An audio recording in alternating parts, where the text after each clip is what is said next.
Okay. Hello, everyone. Welcome back once again. I am Nicodemus Kane. Today is April the 19th of 2022. Tomorrow is a 420, and I don't mean that in a pod way. Tomorrow is it's another one of those numbers that pop up a lot.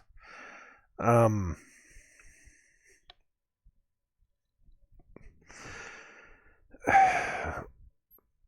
there was one time I remember a lot of my friends I used to have used to be just full on pot smoking hippies, and I used to make fun of them. Used to laugh about how it was Hitler's birthday, and um, you probably had I'm sure I said something about Columbine in there, and it's a couple other ones too. I can't remember what they were right now. But back in the day, I used to joke about it. Lost a lot of friends because of it too, because a lot of guys got butt hurt about it. And I didn't really mean it to be like that. It's just a joke that I've always said. And most of my friends were like, "Ah, oh, yeah, it's just him. He does that." But yeah, I remember one time I said something about that, and I lost a lot of friends because of it. At the time, I didn't really understand numerology. I just knew that a lot of things happened on certain dates, and here we are again. A lot of things happen on certain dates. Am I saying something's going to happen? No, I'm not going to say anything's going to happen. Um, I will say that we should always be careful, always be wary, because you never know. You never really know what may or may not happen. So just know it's another one of those dates. I've pointed out so many of those dates over the past, I don't know, 4 or 5 years. We've been doing this. It's just kind of, watch out. Anyways,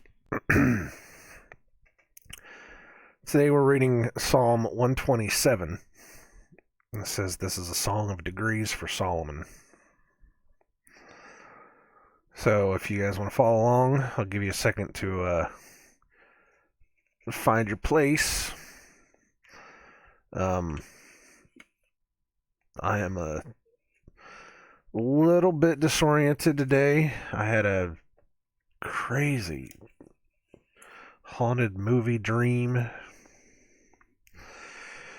One of those kinds of dreams where it's not really you. It's almost like you're watching a movie. So you're kind of like the third person. You're watching other things happen, and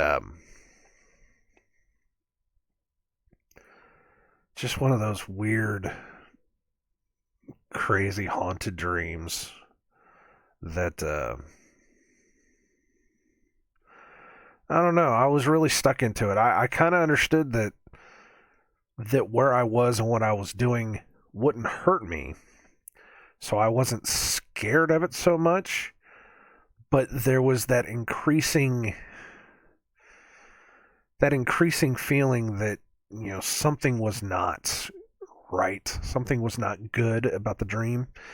So I was letting it happen, and I was kind of trying to follow the action, trying to follow what was going on. Yeah, and but I got so deep into it that just trying to wake up out of it. It's one of those, man. You wake up really groggy because you're just so trapped in a dream that you come back to this reality and you're just like, oh yeah, reality, great. And I didn't. You didn't get to finish a dream either. I didn't really get to have the big payoff. It's a dream about looking in boxes. It was weird. Oh, it was like it was almost like not really a game show. It was almost like Saw. It was like, but it was it wasn't about people dying. It was about, I dare you to look in this box. And inside the box got creepier and creepier, you know, and you could just kind of feel that building where the more that it was a woman, and the more that she was looking in these boxes, you just knew the worse it was going to get. It'd be like a box full of newspapers, and inside of it, I don't remember exactly what the first one was. It was like mementos from her life, and only she knew what they were. And, it was very disturbing for her to see it. I don't really remember the reason, but she opened the first one, and it was enough to bother her, but she wanted more.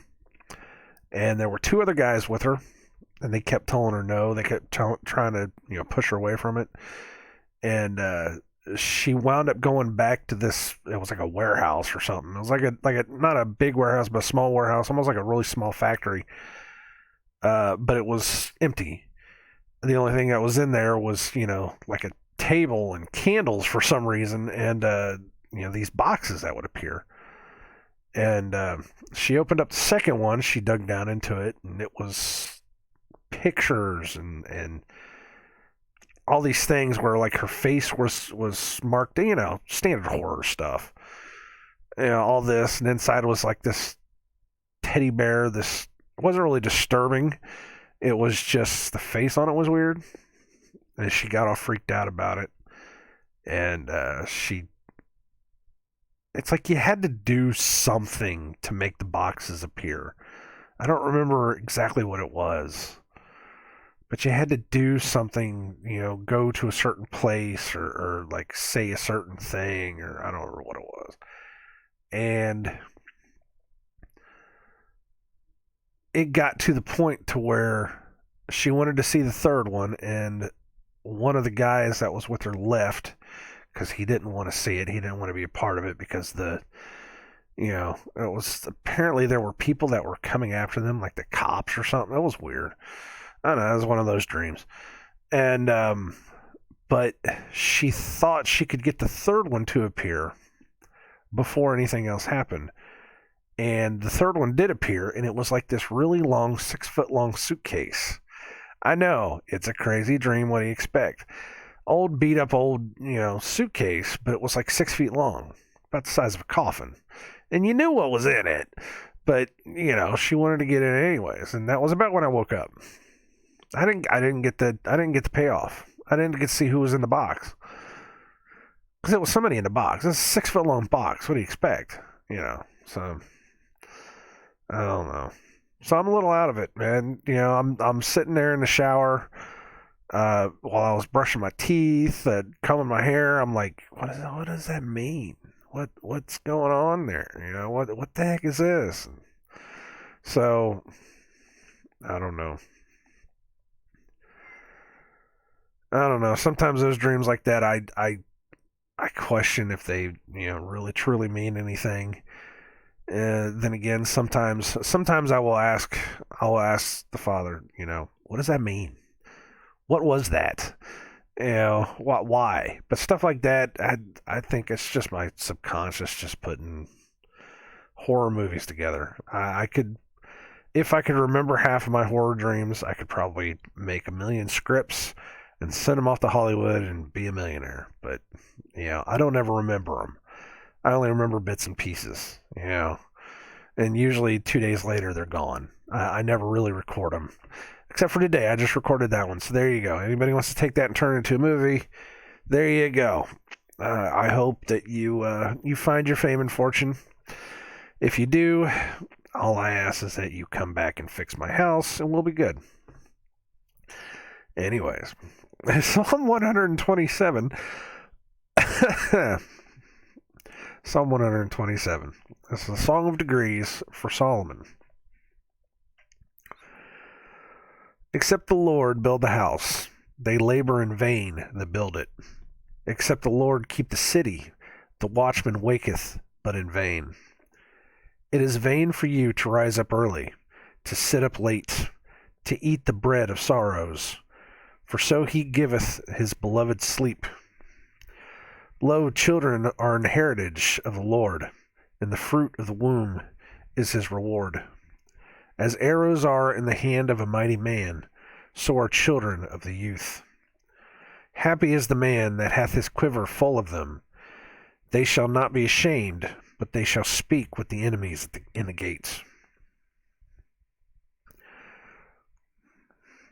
A couple things in there. A Song of Degrees for Solomon. Now you have to remember, this was probably written by David. So this is for Solomon. This is for his son.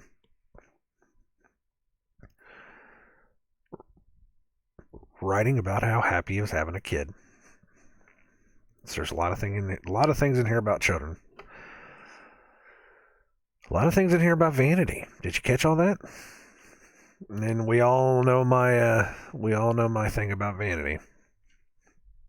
So let's go back through this, starting at the top.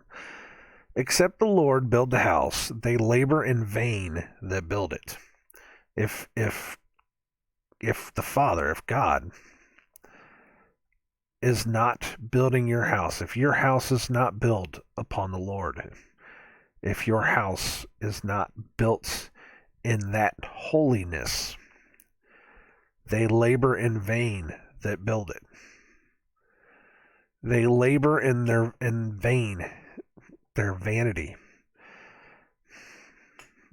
There is nothing there for them. They have built a house that has no, not really structure, but has no substance. Build your house with the Lord. Build your house with the Father, with his holiness, with his righteousness, and it shall stand firm. He is your rock. He is your pillar upon which to build your house. Except the Lord keep the city, the watchman waketh, but in vain. Same concept, only on a bigger scale. Except a city. If a city does not live with the righteousness and holiness of God, the watchman waketh in vain. He wakes up. There's no reason for him to wake up because it's pointless. That city will fall. Something a lot of people have been saying recently is, America's lost its way with God and all this other kind of stuff. Yes, the people have lost their way with the people have lost their way with God. The people have lost the righteousness of God, and it will fall. You've seen that through the Bible so many times, is that when people turn away from God, he will take that city away. He will take their freedoms away. He says that if you come to me, but then you turn away, I'll just let you suffer, because I chose, this is God, chose the meek, the destitute. He chose those that are just trying to scrape by, just trying to get through, and he raised them up. He gave them a law. He gave them a fruitful land. He gave them a place where they could learn how to take care of themselves. But they were tricked, just like everybody else. It's the lawless ones came in, and they were tricked, and they fell. And when they fell, they had everything taken away from them again. They did not stand firm.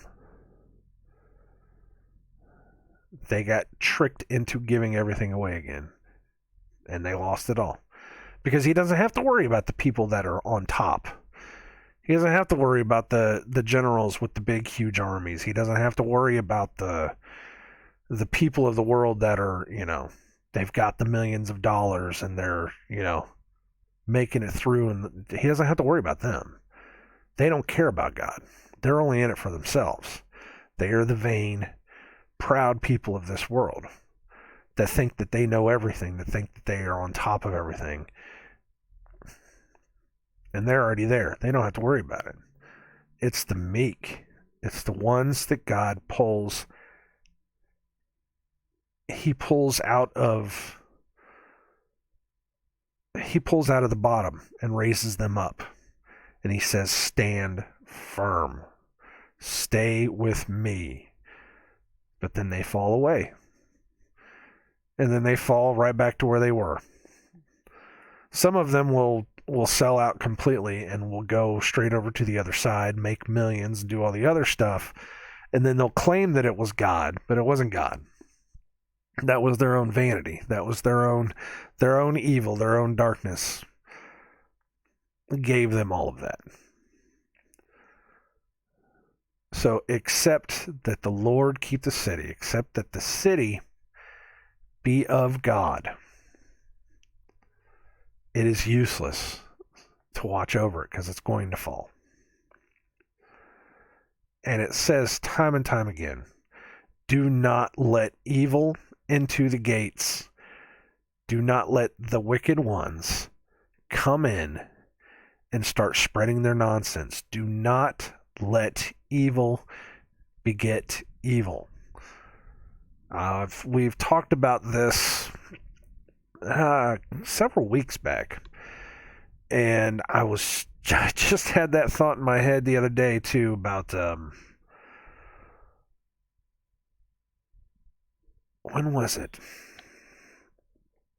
I'm trying to remember the exact situation that I was in, but it had come up that you don't. Oh man, what was that? When evil people, when people have those evil thoughts and they breed smaller, more evil children, and those children grow up, and I don't remember exactly I wish I could remember exactly what the situation was. Nonetheless, it was along those lines of, again, something I had talked about before, where it says in the Bible, do not allow evil men to breed. Do not allow them to breed more evil into the world. And I said this is an exact correlation, has exact correlations with the bloodlines that are in the world right now, where you have these, what do they say? They say there's 13 bloodlines. I don't know. We don't really know for sure. Everybody would say, oh, there's all these 13 bloodlines. Everybody's related. Yes, everybody's related. I don't know. It's 13. I don't know. Nobody really knows. But there are people out there that are doing that. They're only looking out for their family, and they're causing the rest of us to fall. Because they're making rules, they're making laws, they're making all of these edicts and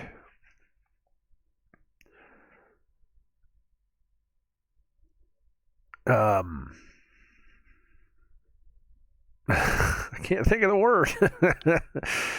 They're making all these laws and rules and all this stuff for them, for their families, to where they will triumph, to where they will have all the money, where they will be on top, where everybody else will probably be dead because they're making all the rules and all the laws, to where everybody else will lose all their money, they'll lose their jobs, they'll lose everything while they stay on top. And they've been doing that for a long time now. We've talked about how they've had thousands of years to be able to do this in secret, slowly creeping out, because people don't seem to understand that these people are building families. They're not just trying to do it all at once. If they tried to do it all at once, people would rebel against them. It happened before. So they got smart. They came in from secret. and slowly built up entire bloodlines, families that do this. And people allowed it to happen because they didn't read a Bible when it says, do not allow evil to beget evil. Push out evil wherever it is. And that was a hard teaching then, and it's still a hard teaching now. To say, if somebody comes in, especially whenever people talk about that, I think that was probably what it was,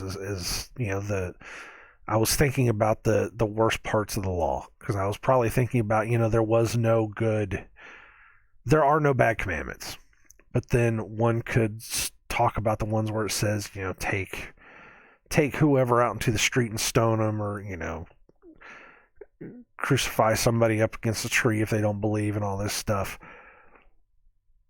On that same token, the Bible says, do not allow evil to beget evil, because it will multiply. It will eventually rise up, and it will take over, and it will hurt you and destroy you.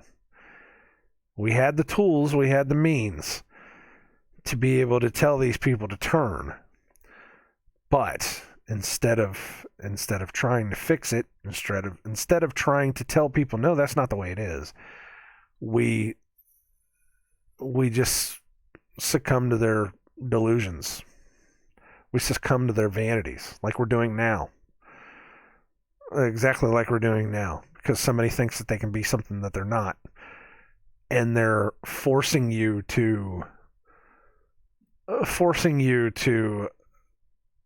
call them something that they're not, and be a part of their playtime delusions, because nobody ever stood up and said, no, that's not right, because you're more worried about your own vanity. You're worried about being called some kind of an ist or a phobe.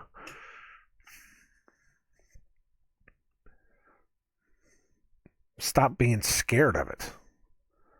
Put out evil wherever it is. If a house, if a city is not built with the Lord, then it is pointless to even worry about it. Because you've already lost. And if you choose not to exist with truth, with God, if you choose not to exist with that in your heart, what's the point? Because all we have at this point is truth and lies. And there are more people out there that are having so much fun living in the lies. So much fun. And those people that are out there that were told from the very beginning, do not put up with the lies. Put out the lies. Put out evil. They're following right along with it. They think it's nice. They think it's nice that people are happy. This was never about letting evil be happy. This was about putting evil out, spreading the truth, knowing the truth, not letting the truth rule you. Some people just can't understand that. They don't understand that concept. And it's going to come up and bite you in the ass in the end. And then 2020 happened. So there you go. It's like that it's like that conference. I know I'm getting off on a tangent. That conference we went to in Cincinnati, where it was the one guy talking about Revelations, and it was one of those, here's I'm going to talk for an hour, and I'm not really going to tell you anything, but if you buy both of my books, for $50 a piece, I'll probably tell you the exact same thing in my book. Go for it. One of those types of deals. But we got the tickets paid for, so I'm not gonna say anything. Yeah, he said nothing though. Really and truly, the guy just said absolutely nothing. But it's like going there, and the guy was saying, oh man, it was so great for 4 years. It was like every time I turned around, it was something better, something happened, that life got better and everything was going really good. He was talking about Trump, of course, and he was talking about how everything was turning out to be so good for Christians at the time, and every time they turned around, something better was happening, and all this crap, and it was like, no. Within those 4 years that Trump was in office, behind the scenes, everything was being set up so that when Trump was out of office, they pushed all those executive orders out. And now you have to worry about your 6-year-old learning about the size of a man's penis. That's not wrong. That's not wrong at all. That's right. That's what they're trying to teach kids now. They're out there saying that love has no age. And they're not just talking about 12-year-olds falling in love with other 12-year-olds. They're talking about something far more sinister. Do not get that twisted in your head at all. That is exactly what they're talking about. They were setting that up in the backgrounds while you were thinking, oh, look, this, I don't even know if I can say it. This, slavery trade. Yeah, there you go. This underage slavery trade, because you can't actually say, child, whatever. This ring of slaves was found here, and they found this thing over here where so many kids were found, and they saved all these kids from doing this and doing that. But behind the scenes, they're still talking about teaching your kids about sex. What are you doing? Are you not paying attention? You just going to let that go? You're just going to let that slip on the wayside? But it's that exact same thing. If you don't know everything, if you're going to be, happy that, oh, hey, we're going to be saved out of all this because, we have somebody who comes from the same families that are oppressing us, that he's supposedly going to save us because he's on our side. And, you want to say that, oh, everything was so great and wonderful. Every time I turned around, it was something new and good. But then when you come out of it and you find out that no, life's falling apart worse than it was before. You allowed it to happen. You didn't pay attention. You didn't stand up for the truth. Because you think that helping somebody's feelings is better than telling them the truth. It's not. You need to go out there and speak the truth always.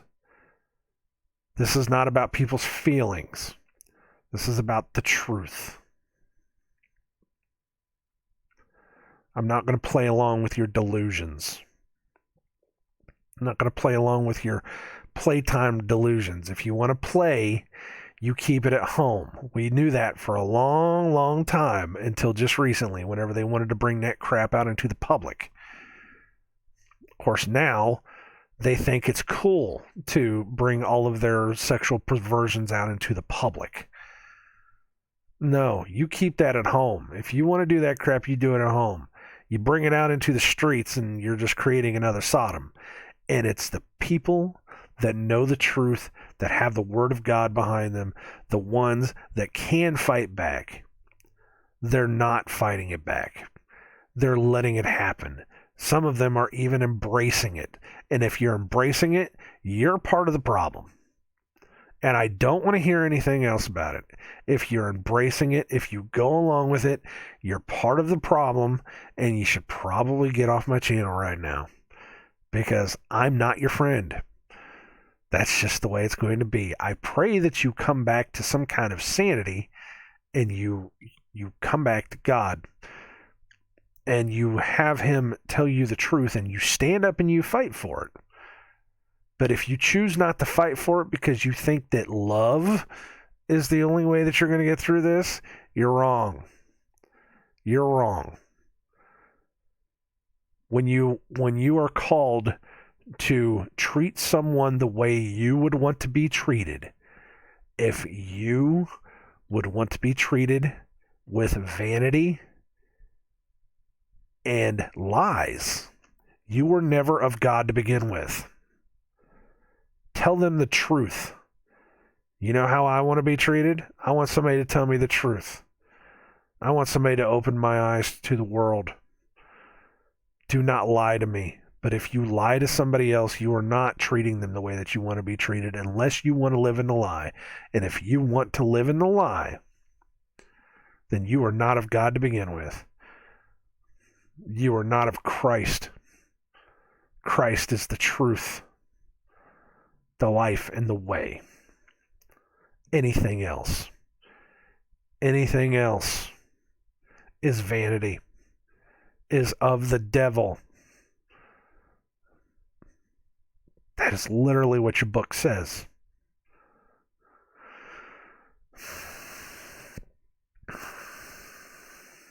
Okay, I'll move on.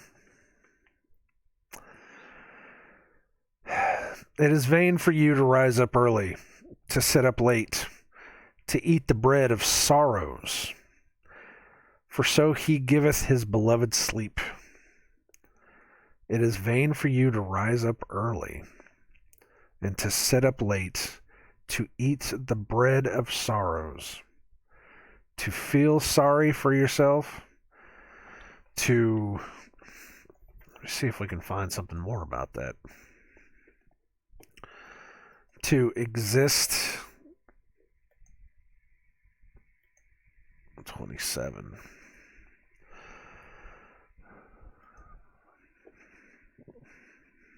Let's see.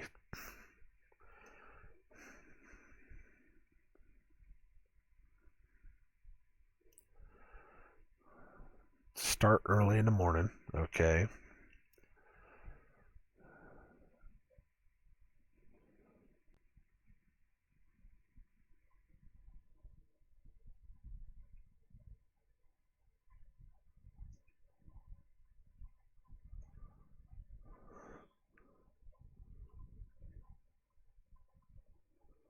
I hear a noise. Hold on a second, guys. I'll be right back. I gotta go check on something.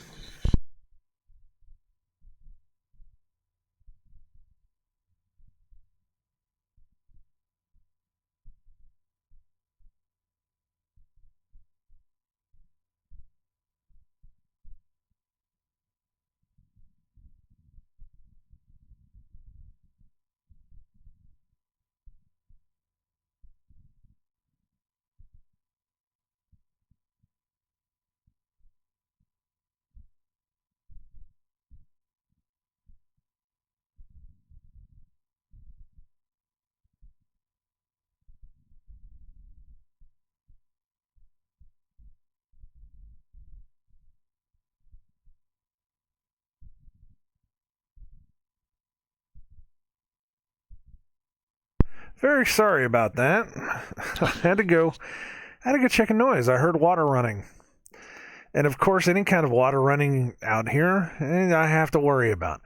So it turned out that there was it's a hose on a new furnace. So we got a new furnace.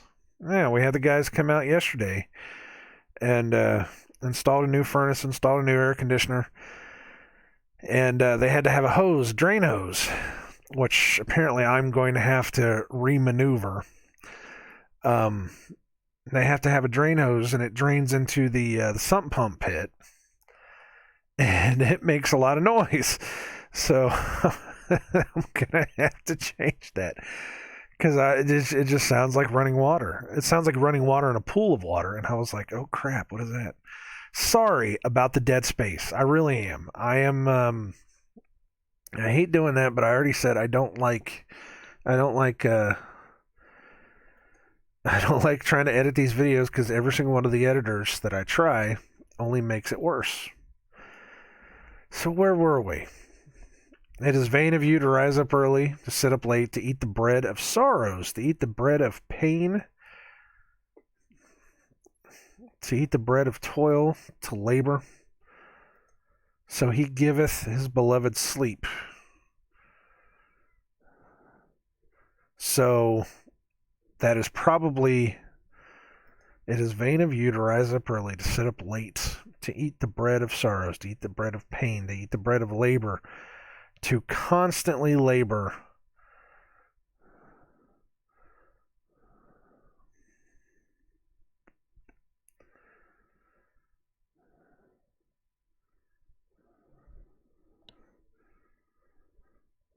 To constantly labor, I would probably say within the things that you do. Because the context is, if you do not build your house with the Lord, if you do not keep the city with the Lord, it is all in vain. It is vain of you to rise up early, to sit up late, to eat the bread of sorrows, for so he giveth his beloved sleep.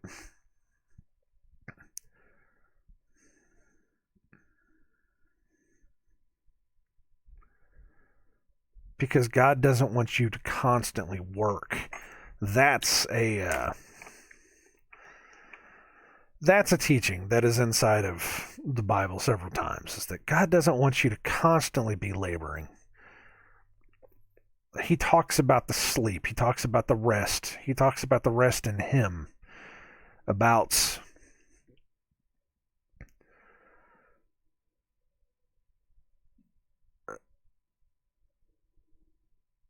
when you are done with the day, you can rest in the Lord.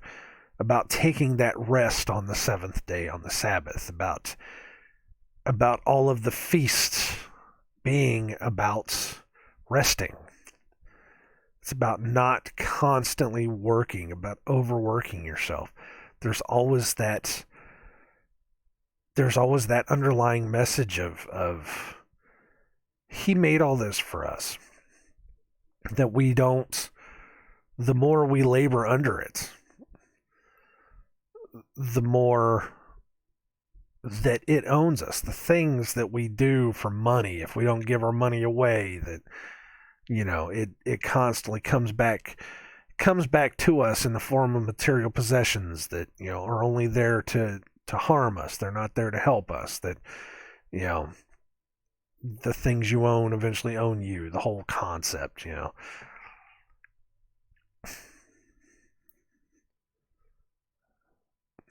So I'm going to say that's part of that. I'm sure there's another underlying message there that I'm not getting right now, but there's something in there more to look into. Feel free to do that. I'm not the best Bible scholar, like I said. We're just here to talk about it, and I'm here to see things that I see. And if it helps somebody to understand a little bit better, cool. That's great. If not, again, I'm not a teacher. I don't want to be a teacher. I had this talk with my wife the other day. I don't want to be a teacher. I'm not really a teacher. I seem to understand it. And somebody else somewhere understood something in the Bible and said it in a way that I could understand so that my life could be changed. And that's all I'm trying to do. I'm not trying to be a teacher. I'm just trying to explain it in a way that I saw it, and then we're trying to figure it out together.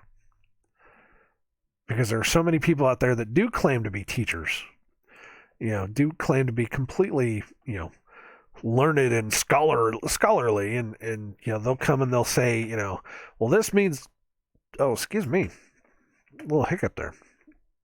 This means this means that, and that's the way it is, and you have to follow it this way, follow it that way. But when you read it and you're like, No, well, wait a minute. No, because what about this? What about this? This over here says this too. Why, and they're always like, well, you don't have to, that's just poetry. Wait, you want to take one part of the Bible literally and then call the other part of the Bible poetry? What? What? I mean, you have to take the whole thing in context. This is supposedly God's word. God gave this to you, and you constantly think that this is the ultimate definitive word of God, and yet you say half of this is completely true and can be used for learning, and the other half is just poetry that can be used to enhance your life? What? Anyways, I don't want to be a teacher. We're trying to figure this out together, and I can understand what this means. Rising up early, staying up late, eating the bread of sorrows, the bread of pain, the taking in of everything that you shouldn't be taking in, because he gives us sleep. He gives us rest. He gives us that rest that we desperately need, because he doesn't want us to work in vain, to overwork ourselves in this world in vain. He wants us to. One thing I know I've said before is that the more you work, the more you struggle, especially whenever you go out to work. You don't get the ability to be able to learn. They keep us working constantly working overtime, constantly working, 10 hours a day, 6 days a week, constantly pushing. All that does is cause you strife and misery. Some people say they can get through it, and, they say, well, this is just the way my life works. It works great. It works wonderful. And hey, I got to love the money. But you don't get to have the ability to be with God, to center yourself with God, to take the time to stop and read the book, have knowledge, gain knowledge. One of the things that I have appreciated, one of the things that I thank God for all the time, is that I was able to have a job where I could sit down and listen to YouTube. Before YouTube became just constantly censored. And that expanded my knowledge. If I did not have that, I would not be here where I am. But it expanded my knowledge. It expanded my understanding. And from there, I was able to listen to the Bible. I was able to actually listen to it as I worked. I was able to absorb it subconsciously. And from there, I was able to start reading it on my own. Start, taking time out to be able to go do what I had to do in order to understand what's going on in the world. I bought more books. I sacrificed time of my day in order to learn the truth. It's like right now, I sacrifice an hour of my day every day to read the book, talk about it, because I'm trying to find others. I'm trying to help others.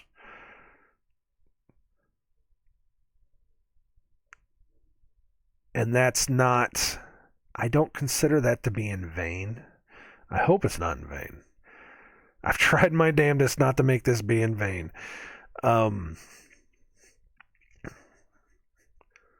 Because I want to pull people out of vanity. I want to pull people out of this lie. I want to pull people out of this misery. There is a way out of this misery. There is always a way. And that's all I've been trying to do. But with this, to eat the bread of sorrows, to eat the bread of like I said, of pain, of labor, to do the whole concept of the early bird getting the worm, There you go. How about that one? The early bird getting the worm. That you're waking up just to go on, just to make your money, so that you can buy your stuff and exist in this world, believe the lies, the whole thing. How's that? Does that sound about right?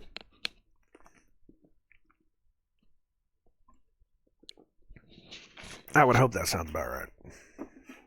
I'm trying, guys. I really am. I'm trying. Lo, children are an heritage of the Lord, and the fruit of the womb is his reward. We are all children of God.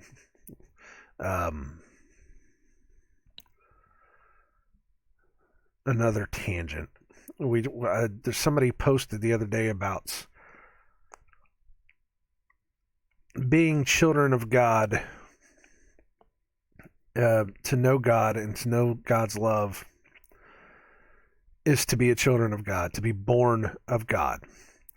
And I had said, it's the 1 John 4, 7, and 8. It was one of those I remember because they turned it into a song whenever I was a kid and made us sing it.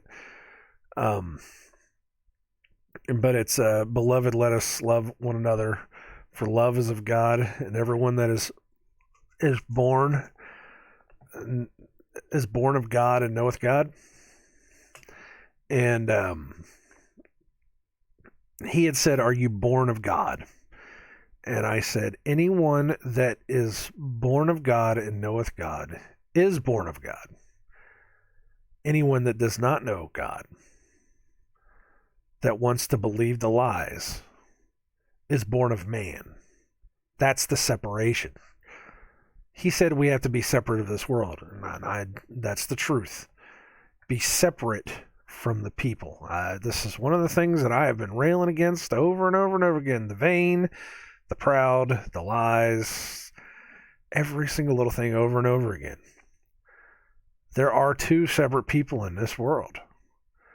Those that believe in God, follow the truth, follow the way, follow the path, and then everybody else. They say that the Bible does not separate people. That's wrong. The Bible does, and it always has kept people in two separate categories, because this is a battle. This is a spiritual battle. This is between the righteousness of God and the evil and lies of Satan. It's always been this way, and there has always been that separation. And people say that we should all come together and live in peace and live in harmony. And no, we should go out and try to pull people out of the lies. We're not trying to all come together. We're trying to pull people out of the lies. I think that's something that people don't understand. Is that we're not here to bring together. Christ did not come to bring people together. He said that he was going to wind up pulling families apart. Brother against brother, father against son, mother against daughter. He said in his own name, Christ's name, people will be separated. Because we have to be separated. Because if we mingle, then we're going to be the iron and clay of the statue that, was in the dream. That at the end of days, which is exactly what's happening. Nobody's hearing this. Everybody wants to be all together. You have certain churches out there right now that are bringing a one world religion together. They will all come together at the end of days, and they will all worship at the feet of the Antichrist. Antichrist is lies. Antichrist is man, actually. I've said that before. That doesn't mean that you're a part of it. It is the following of man. It is the following of the men that believe in something else besides God.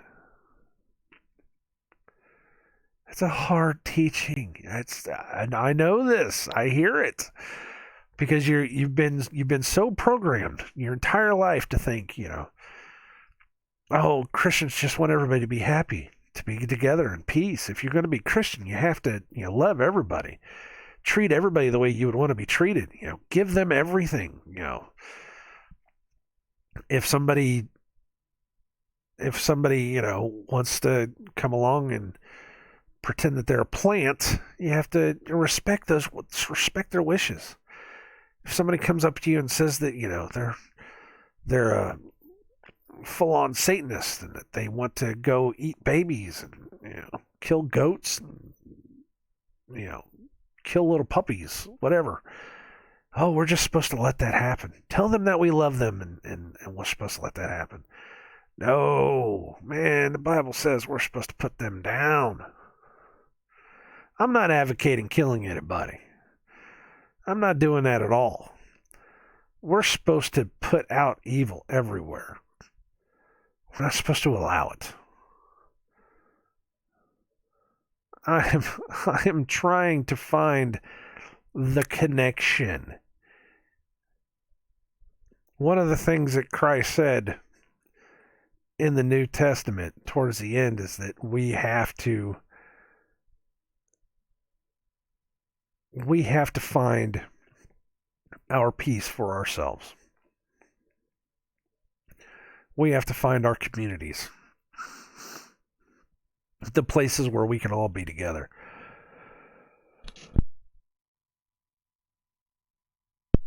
And for everyone that comes into that community, they have to live by those rules. It's been like that for a long time. God said if any stranger comes into the Old Testament, if any stranger comes in, and if they want to know the truth, if they want to learn our ways, then they have to learn our ways.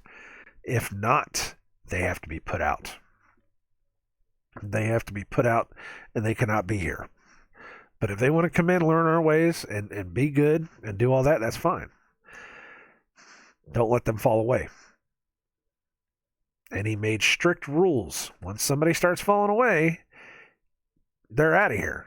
It's done. That's it. It's over. Same concept. We cannot tolerate evil. But that's all we've been doing for a long time now. And evil has grown and grown and grown to the point that you're going to lose everything. You need to wake up. You need to wake up and start fighting back in the name of God.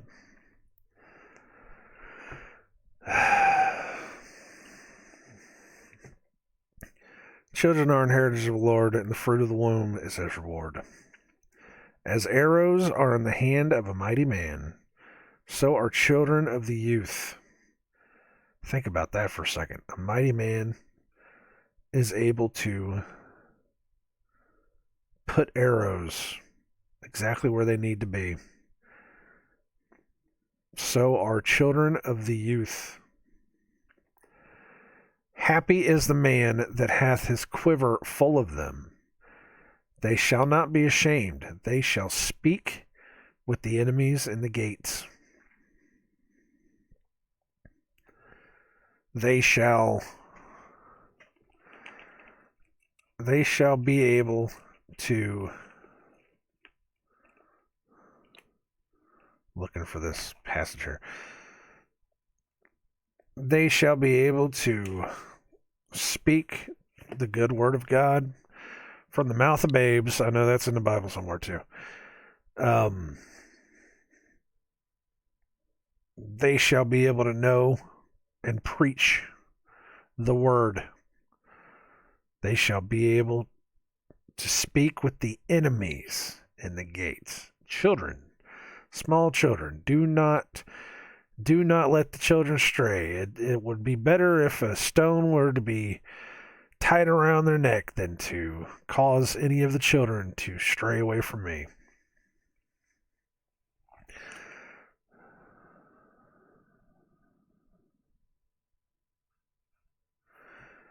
There is a connecting passage here on that one. Job 5:4. Chapter 5, verse 4.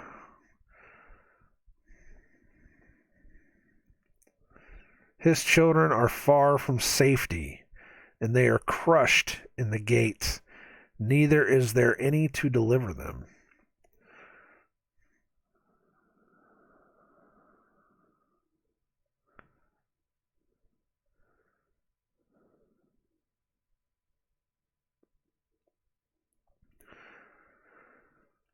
If we go one passage back, I have seen the foolish taking root, but suddenly I cursed his habitation. His children are far from safety, and they are crushed in the gate. Neither is there any to deliver them. But the children that are an heritage of the Lord and the fruit of his womb, they are similar to the arrows in the hand of a mighty man. Anyone who has children that are born of the Lord hath his quiver full of them. They shall not be ashamed, but they shall speak with the enemies in the gate. They shall not be crushed under foot. A foolish man shall have his children crushed under foot in the gates. A man who has his children who walk with God, who are built as the house of the Lord, that are built as a city that has the Lord, they shall be able to talk with the enemies in the gate. They shall not be crushed underfoot. A foolish man, however, shall lose everything. A vain, proud, foolish man shall lose it all. There you go. That's the wraparound. That's what I've got.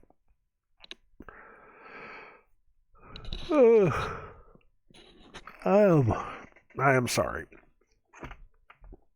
Like I said, I am a little drained. It took me a while to actually get warmed up on that. But God thankfully gave me the message I needed to say. Took a second. It took a second to wrap around, but it came around in the end. These things connect. All of these things connect. All of these things absolutely connect in ways that you have to know the whole Bible. You can't just pull one passage and just be like, that's it right there. That's the meaning of life right there. No, you have to take the whole thing in context. Not only that, but you have to be smart enough to go back to other places in the Bible. And some people can do it, and I've seen it. It's an amazing thing that people can do it. But you have to be able to put the whole thing in context, where one verse builds upon another. Here the little, there a little. The whole thing, verse upon verse, precept upon precept. The whole spiel is that it all has to be built upon each other, and it all connects. The Bible will usually tell you something 4 or 5 times, but you'll never know, because you will get so wrapped up in one thing that you'll lose another thing. And that's why every time you read through this, you read through it with open eyes, and something else changes. And you get those concepts, and you put those concepts together, and it creates this beautiful tapestry of life. God gave you this amazing book that we can follow. He wants us to follow. He wants us to learn and understand, because there is something else, especially when it comes to what's happening outside of our realm. There is something else going on that we cannot even remotely fathom. So he's trying to show us there are layers upon layers, and we have to understand it. We have to be able to learn it and understand it, because if he made it clear to everybody, everybody could use it against everybody else. Christ talked in parables, so that those that understood would be able to know. Those that did not want to understand, those that believe the lies, could keep believing the lies. Because God says, if you don't want to follow me, I will send you strong delusion so that you can believe the lies. I would rather you be happy. I would rather you be happy and miserable. I will throw everything at you possible in order to change your mind. But I would rather you be happy in the lie and exist in the lie than force you to follow me. Because God does not force. God does not force. God says, if you come in to the fold, you follow the rules. When you follow the rules, then you are under those rules. But until that point, I will not force you to follow those rules. You have to come willingly.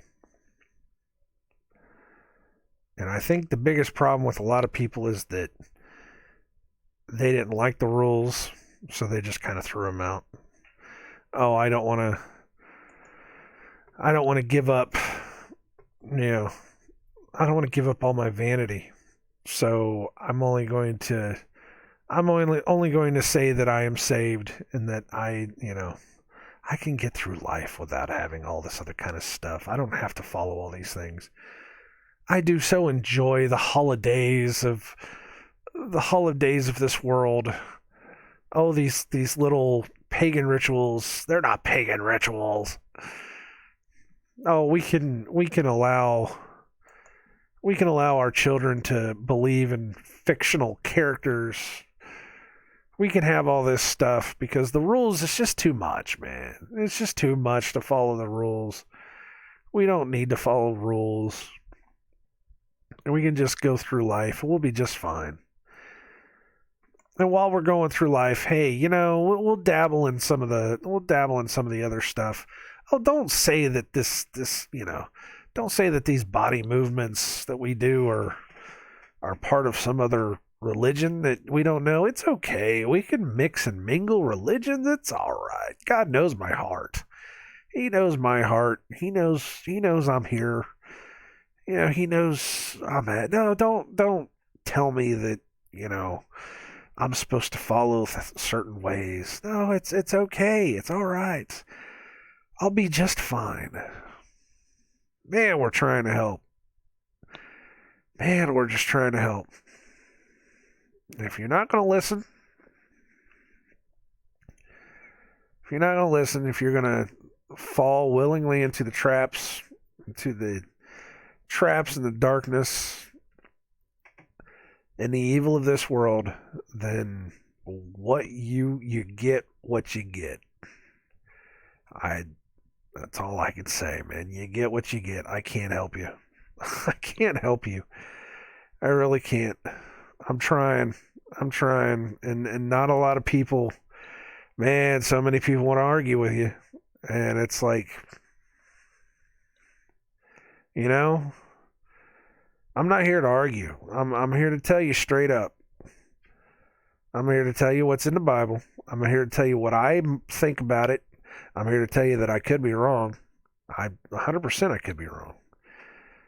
That we have been lied to. It's not just about what I think. It's the fact. This is a fact that we have been lied to. It may not be about everything. It may not be about anything. It may be the smallest things possible. But if you're here, if you have listened to the video just to get the psalm, then you already have some faith in the Bible. And if you have faith in the Bible, then you already know that there is truth and there is lies. And God does not lie. So you have to know you've been lied to. So no matter what you do, You're inside of a lie right now, and you have to come out of it. That's all we're trying to do. That's all we're trying to do here. Pull you out of the lie. Pull you out of the lie. Pull you out of the darkness. You can tell me that you don't need all this other stuff. Fine. But at least start by pulling away the lies. Come back to the truth at least. But if you don't want to do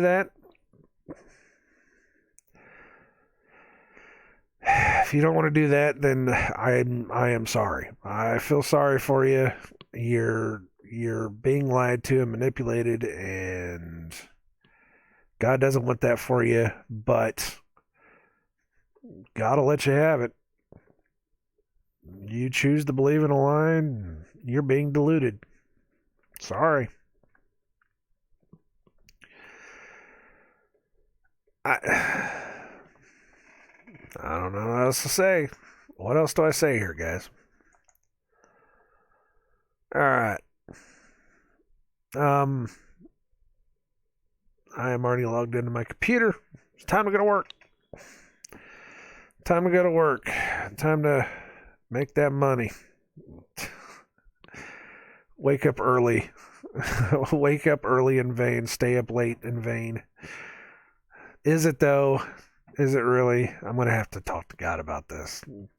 I think he and I are going to have this conversation so that I know